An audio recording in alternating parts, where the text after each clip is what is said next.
রিক্সা চালায়। ওই বুড়া চাচা এই বয়সে রিক্সা চালান কেন? ছেলে মেয়ে নাই নাকি? বলে হ্যাঁ। কি বলবো দুঃখের কথা, একটা ছেলে আমার, বড় করেছি কত কষ্ট করে, গামছা মাজায় বেঁধে বেঁধে মানুষের বাড়ি কাজ করে সন্তানটারে লেখাপড়া শিখেছি। ওই সন্তান কিছু দূর আগানোর পরে বাবা মাকে ভুলিয়া এখন কোথায় থাকে জানি না। মাঝে মাঝে অনেকের কাছে শুনি বিয়া কইরা ঢাকার শহরে কোন জায়গায় থাকে, কত ঈদের রাত যায়।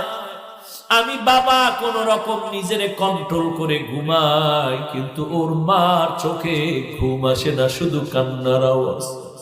ওই মা বাবাকে কষ্ট দিয়ে কপালে শান্তি পাবি না রে ভাই।